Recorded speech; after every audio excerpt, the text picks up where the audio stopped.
Good afternoon, everyone. This is Tractor Man 44. In twixt and tween on projects. Got a number of them going on, but right now I'm still waiting on the delivery of my axle on that tandem dump trailer frame repair. So we got to kill some time doing some other stuff. And so today what I'm going to do is cut a little bit of wood, just block a little bit of wood. Now, you know, there ain't no one right way of doing any kind of wood cutting. I mean, there's all kinds of ways. They're as varied as there are people to cut wood. And our technique changes, you know, from job to job, you know. We don't go to the woods every time with a backhoe, or we don't go to the woods all the time with a crawler or a track hoe. When that's available, that's the way we like to do it. But, you know, it's not always available. Also, sometimes you just don't get the opportunity to, because of the type of property, you can't go in there with heavy equipment and do a lot of damage. You know, sometimes you can, but sometimes you can't. And also, I get a lot of wood given to me from tree trimmers, so we get some real odd sizes, shapes, all kinds of real snarky cuts, you know, but that's okay. You know, it's made out of wood, there's heat in it. But we try to haul log farm as often as we can, any length that we can get longer than blocks of wood, simply because it minimizes our time, our labor on site. Getting it here, we can get a greater quantity in our estimation to our home shops, that we can cut up, block up, split, and process, you know, at our convenience. It just the economics of the thing, as far as I'm concerned. But like I say, everybody's got their own way, you know, and our way changes every time. But today I'm going to clean up a little bit here and block up a little bit of wood, you know, get ready to split a little bit more. First thing we got to do is clean up a little bit of this area. I do not like stumbling over top of all these small pieces, you know.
There, now we got a little working room, so won't be stumbling all over that stuff now. So I'm going to warm up the saws a little bit and make it. There's some odd looking piles around, like right there, then down there underneath that tin and everything, you know. And of course the logs that have not been processed yet.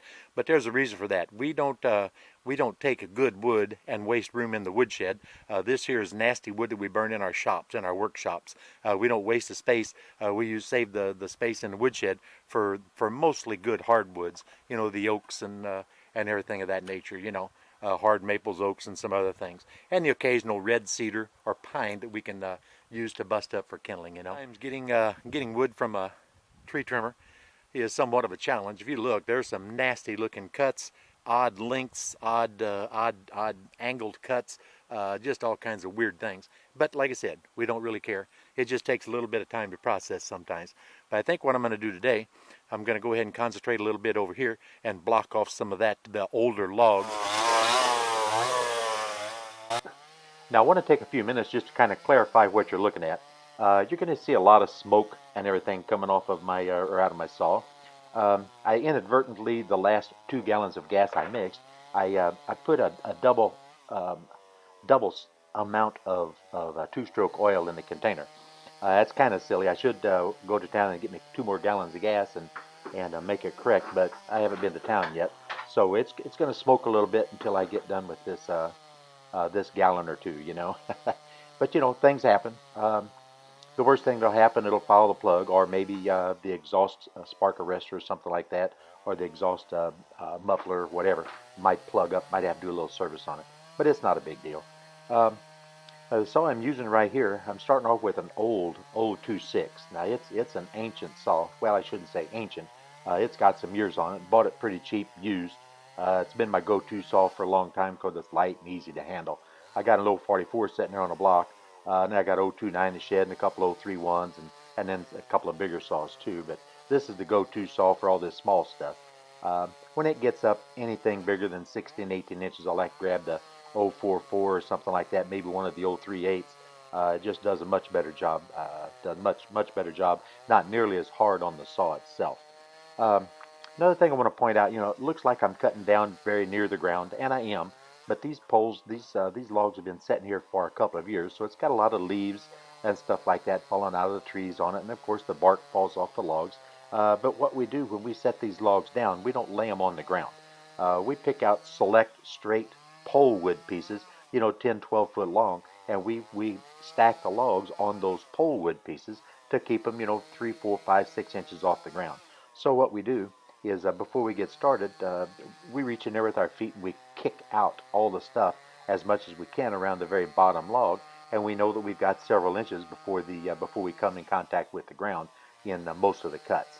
So that's what you're looking at. And I'm just going to go ahead and fast forward through so you don't necessarily have to watch a slow, boring chainsaw video.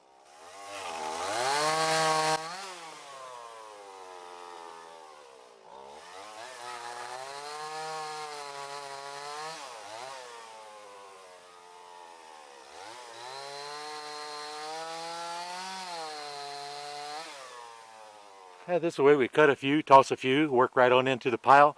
Eventually, when we get everything squared off, we'll be able to make a great number of cuts without even moving left or right 4 or 5 feet.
Well, I know what you're thinking.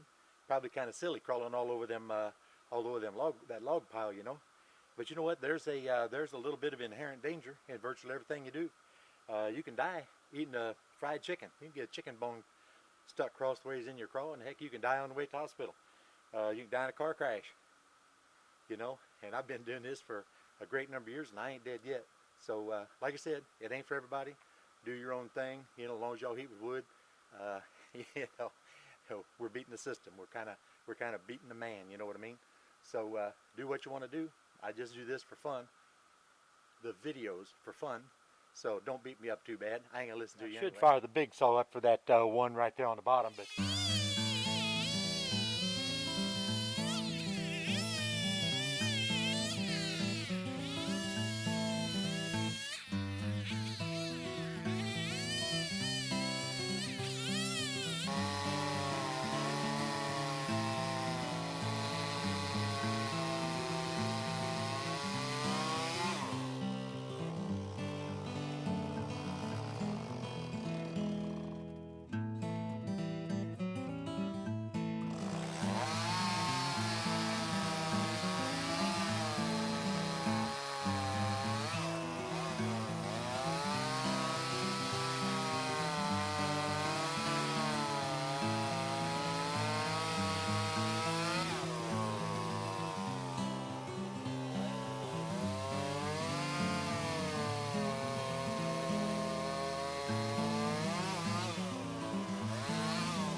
Now, if you do this kind of stuff, you have to be aware of a lot of things. You got to be aware of where your guide bar tip is at all times. You get a feel with a particular saw where that guide bar tip is. You can just feel it as it pulls through the other side of that log, especially whenever you got them in there stacked up like that, because you know you get a kickback pretty easy if you don't know exactly what that thing's going to do whenever you exit that first log that you're cutting. And other things, of course, you have to be aware of what you're stepping on. You kind of test it with your foot before you step up on it, so you know what you're doing, you know. And you always want to have an exit strategy besides just going down, you know, because that's the best way to get out of it, is just jump down, you know. But then you got something you can land on, break a leg, whatever, drag the chainsaw across your chest, you know. Any number of fun things can happen. But like I say, this is not a suggestion on how to do anything. This is just how I do it, you know. You know, we're just poor boys out in the country trying to get by. And we do the best we can with what we have, and sometimes we have a little bit better than other times. But at any rate, for sure, this is Tractor Man 44, and I am out of here.